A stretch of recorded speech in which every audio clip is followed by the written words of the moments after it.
Hi friends, welcome to my channel.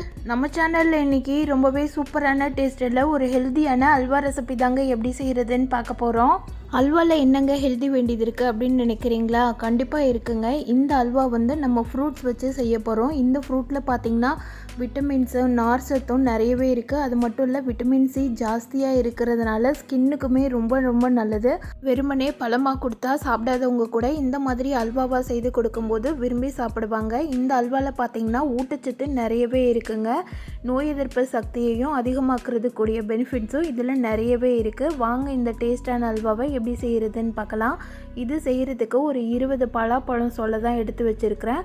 இதை சுத்தம் பண்ணி எடுத்துக்கலாம். உள்ளே இருக்கிற அந்த விதையையும் சின்னதாக தோல் மாதிரி இருக்கும், அதையும் நீக்கிட்டு சுத்தம் பண்ணி எடுத்து வச்சுக்கலாம்.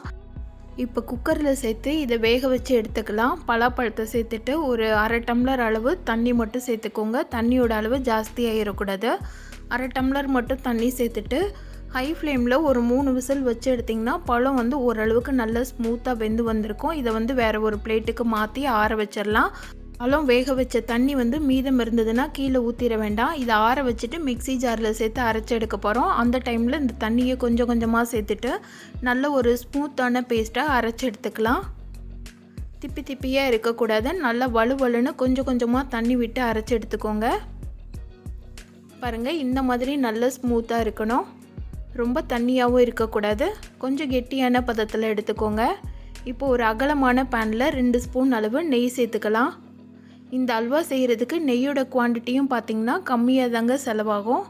ஒரு கைப்பிடி அளவு முந்திரி பருப்பு போட்டு பொன்னிறமானோனையை வறுத்துட்டு வேறு ஒரு பிளேட்டுக்கு மாற்றி வச்சிடலாம். அதே நெய்லேயே நம்ம அரைச்சி வச்சுருக்கிற பேஸ்ட்டை சேர்த்துக்கலாம்.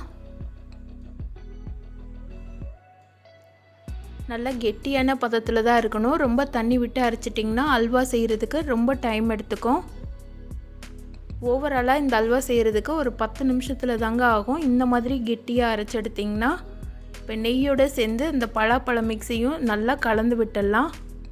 முதல்ல சேர்த்த நெய்யே போதுமானது. இதுலேயே பழம் ஓரளவுக்கு நல்லா மிக்ஸ் ஆகி வரட்டும். ஆல்ரெடி பழத்தை நம்ம வேக வச்சுட்டு எடுத்துருக்கிறதுனால ரொம்ப நேரம் ஆகாது, சட்டுன்னு வெந்து வந்துடும். நல்லா நெய்யோடு சேர்ந்து கலந்து விடுங்க. கொஞ்சம் நேரம் விட்டிங்கன்னா கூட அடிப்பிடிக்க ஆரம்பிச்சிடும். அடுப்பு மீடியம் ஃப்ளேம் லோ ஃப்ளேம்லேயும் மாற்றி மாற்றி வச்சு கலந்து விட்டுக்கிட்டே இருங்க. பழம் நல்லா குக் ஆகிட்டு இந்த மாதிரி லைட்டாக லம்ஸாக வர ஆரம்பிக்கும். இந்த டைமில் நம்ம சர்க்கரை சேர்த்துக்கலாம். நான் ஒரு 100 கிராம் அளவு சர்க்கரை சேர்த்துருக்குறேன். அதை சேர்த்துட்டு நல்லா கலந்து விட்டுடலாம்.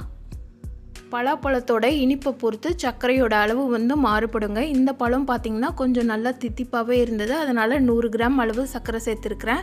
உங்களுக்கு இனிப்பு எக்ஸ்ட்ரா தேவைப்படுற பட்சத்தில் நீங்கள் எக்ஸ்ட்ராவாக சர்க்கரை சேர்த்து கலந்து விட்டுக்கோங்க. கலந்த உடனே கொஞ்சமாக சாப்பிட்டு பார்த்திங்கன்னா எந்த அளவுக்கு இனிப்பு இருக்குன்னு தெரியும். தேவைப்படும் போது எக்ஸ்ட்ராவாக சேர்த்துட்டு நல்லா கலந்து விட்டுடுங்க. இப்போ சர்க்கரையும் கரைஞ்சி நல்லா இந்த மாதிரி ஒரு திக்கான கன்சிஸ்டன்சிக்கு வரும்போது கொஞ்சமாக நெய் விட்டுக்கலாம். நெய் விட்டு திரும்ப ஒரு முறை நல்லா கலந்து விடுங்க. ஓவராலாக இதுக்கு நெய் 5லேருந்து 6 ஸ்பூன் அளவு தாங்க செலவாயிருக்கும். ஒரு 50 கிராம் அளவு நெய்யிலேயே ஒரு 1/4 கிலோ வரைக்கும் அல்வா செய்து எடுத்துடலாம். ரொம்ப ரொம்ப ஹெல்த்தியானது. 2 நாள் வரைக்கும் ஃப்ரிட்ஜில் வச்சு சாப்பிட்லாம், கெட்டு போகாது.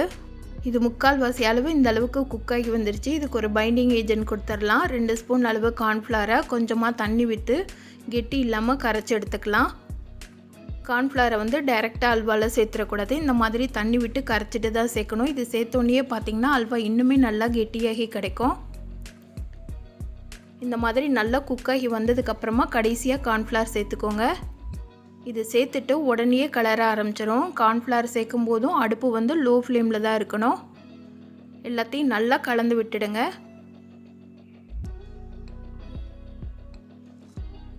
இது கலரை இன்னுமே நல்லா திக்காகி கிடைக்குங்க.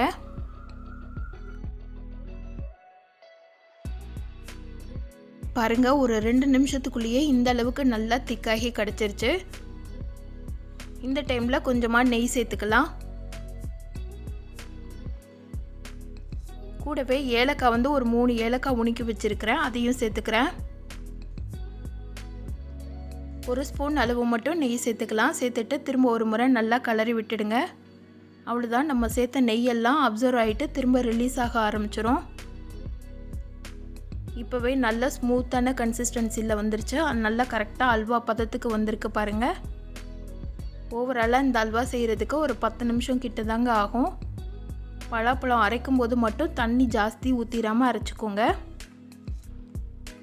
கடைசியாக இறக்கிறதுக்கு முன்னாடி நம்ம வறுத்து வச்சுருக்கிற முந்திரி பருப்பை சேர்த்துக்கலாம். சேர்த்துட்டு கலந்து விட்டுடுங்க. இப்போது 1 ஸ்பூன் அளவு நெய் சேர்த்துக்கிறேன். நெய் சேர்த்து கலந்து விட்டுட்டு இறக்கிடலாம்.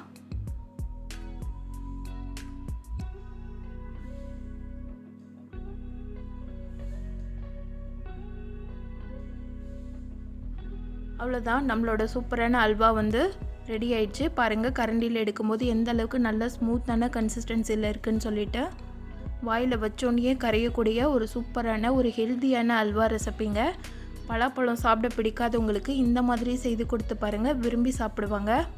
இந்த பலாப்பழத்தில் ஏகப்பட்ட ஹெல்த் பெனிஃபிட்ஸ் இருக்குங்க. சீசன் டைமில் கிடைக்கும்போது கண்டிப்பாக வாங்கி செய்து பாருங்கள். செய்து பார்த்துட்டு எப்படி இருந்துச்சுன்னு சொல்லிட்டு கமெண்ட் பண்ணுங்கள்.